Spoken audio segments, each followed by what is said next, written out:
She was a bright college freshman headed to a friend's party, and she never came back. This is the story of Stephanie Hummer, a young woman whose disappearance shook Ohio State University and haunted her family for over a decade. Stephanie Hummer was born on August 4th, 1975, in Cincinnati, Ohio. She was the kind of daughter every parent dreams of. Smart, kind, responsible, with a quiet confidence that drew people in. She helped raise her two younger brothers, loved her parents deeply, and gave her all to everything she touched. At school, Stephanie was unstoppable. She played soccer and softball, performed in orchestra, and carried a deep love for classical music.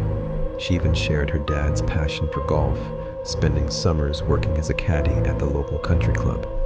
That job, along with her stellar grades, earned her one of the most prestigious scholarships in the country, the Evans Caddy Scholarship, which covered full tuition at select universities. And in 1993, she took that scholarship straight to Ohio State University, where she began studying landscape architecture. It was her dream: new city, new friends, new future. But by the following spring, that dream would be shattered. It was March 5th, 1994, a chilly Saturday night in Columbus, Ohio. Stephanie's parents were in town from her younger brother's math competition, and her best friends from back home had come too.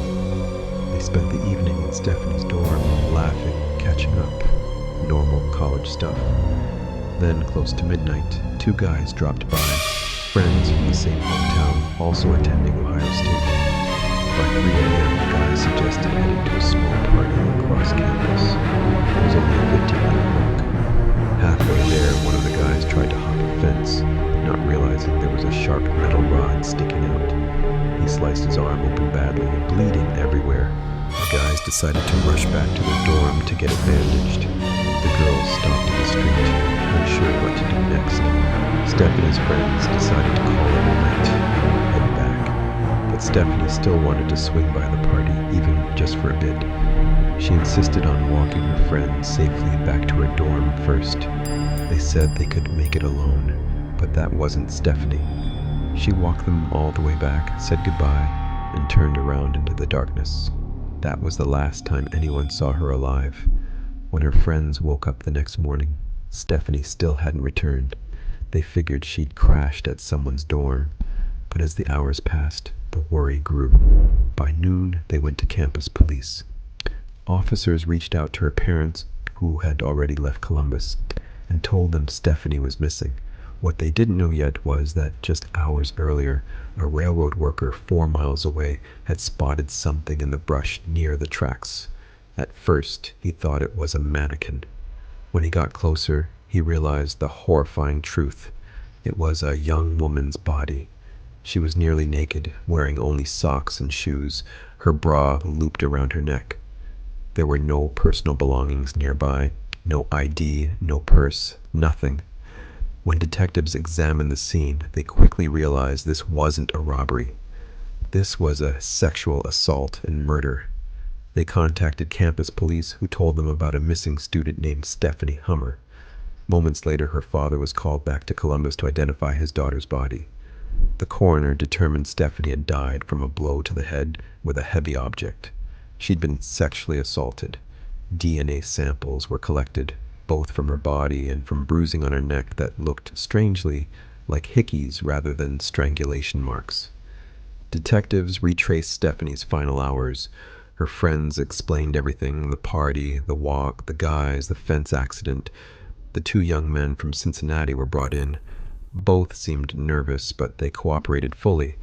One of them, Thomas, had a fresh bandage on his arm, the same one from the fence. When police tested the DNA from Stephanie's neck, it matched Thomas. That was enough to haul him back in.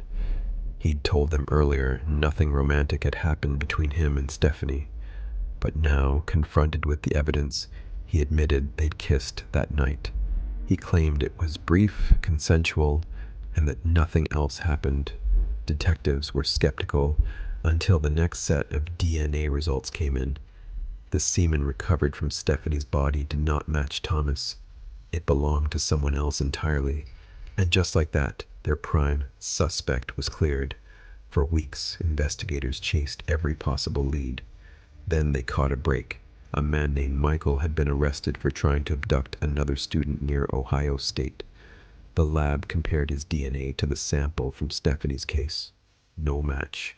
Then came another name, Anton, a man who reportedly confessed to a friend that he was the killer. The friend went to police, who wired his phone.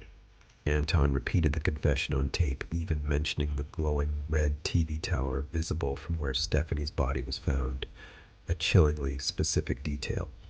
But when detectives tested his DNA, it didn't match either. One by one, every promising lead fell apart. Then a new pattern emerged. Several witnesses had reported seeing a white van cruising near campus the night of the murder. Detectives focused on a man named Rodney, an ex-convict who worked for a transport company that owned white vans. His coworkers said Rodney liked to play a sick game. He'd drive onto campus, pose as an undercover cop, and lure female students into his van.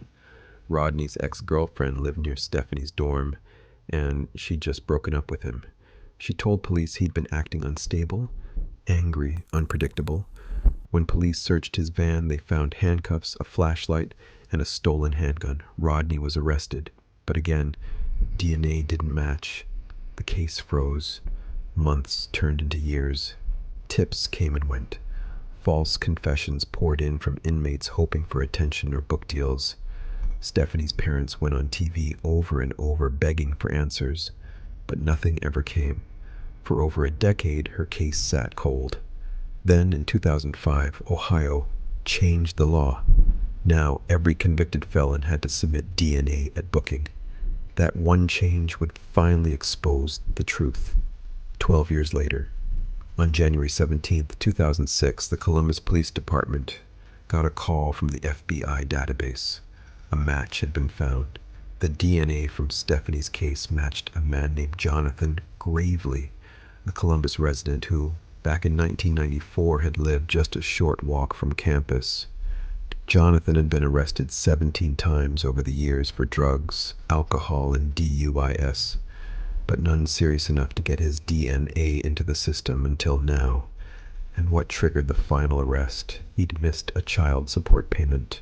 A routine collection swab was all it took to break a 12-year mystery. Detectives showed up at Jonathan's workplace.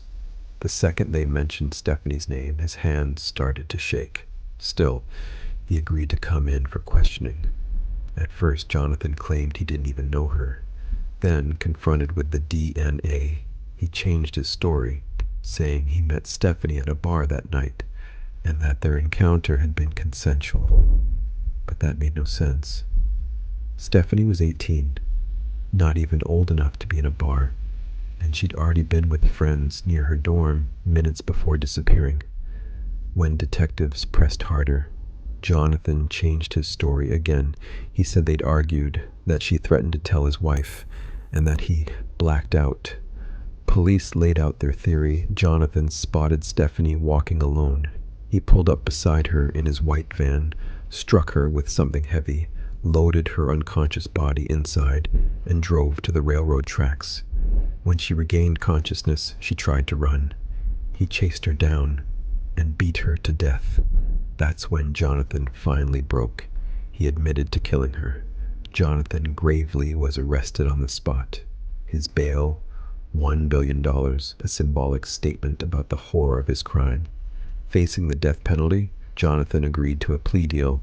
He'd confess in exchange for life in prison instead of execution. In court, he looked at Stephanie's family and said he was sorry. They didn't believe a word.